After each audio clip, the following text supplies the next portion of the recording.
So you've decided to move forward with an offer and you're wondering, Jordan, what are the next immediate steps? Well, here's what I'm gonna tell you. The first thing I'm gonna do is I'm gonna call the listing agent of the property.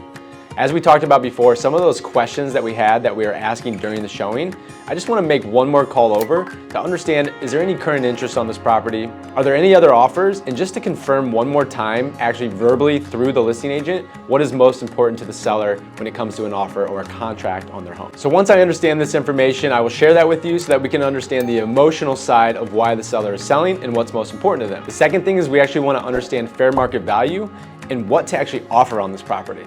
So there's gonna be three different things that I do. The first subset of data I'm gonna look at is all the comparable properties of active homes that are currently on the market. So let's just use the example of a 3-bedroom, 2-bathroom at $750,000 in Lincoln Park. I'm gonna draw a parameter around that subject property about a half a mile out, and I wanna understand what is the competition for that listing. Meaning, what are the other active sellers on the market and how do those properties stack up compared to the subject property? Now, this is gonna give us a good idea of how this property compares to others that are similar in that market. However, this isn't a direct indicator of what the property's worth. In my example here is that somebody could ask $1 million for a home and it'd be only worth $750. Just because they're listed at $1 million doesn't mean they're gonna get $1 million. However, this is a very important subset of data just so we can paint the overall picture. All right, so the second subset of data I'm gonna look into, and this actually adds a little bit more weight to the fair market value. This is gonna be everything within that same criteria that is currently under contract and waiting to close. The reason this adds more weight to the fair market value is because this shows that the way that that property is positioned in the market has actually caused it to go under contract. So usually this means that the price was close enough where somebody said, hey, I wanna make an offer on this home, and they ultimately got it under contract. Now, with this, we don't know exactly what the property is gonna close at, but we can imagine that it's gonna be somewhere in the range of where the last ask price was. But third and finally, this subset of data is gonna be what any appraiser is going to be looking at. So same criteria, but this is gonna be all of the closed comps within the last 12 months. This is the proof in the pudding, and this is gonna determine whether the property appraises out or not.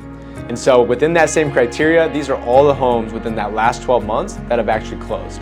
So now you can understand by combining what's active on the market, aka the competition for the subject property, everything that's under contract, and everything closed in the last 12 months, that's gonna give us an idea of what fair market value is.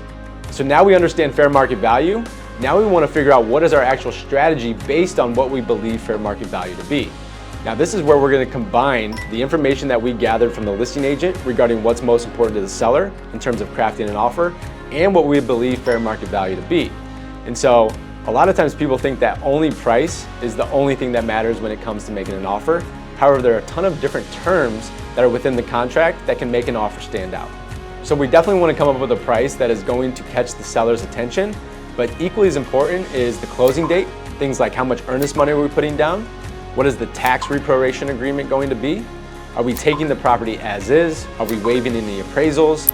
All of those different types of things are different terms and different levers that we can pull on to manipulate your offer one way or another.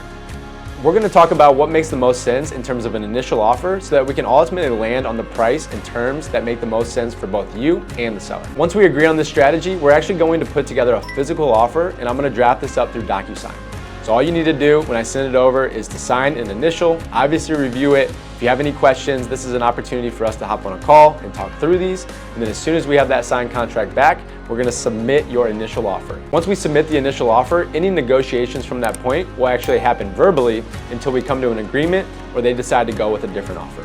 Once we sign off on the modified contract, we're gonna send that back to the seller and we'll await the fully executed contract.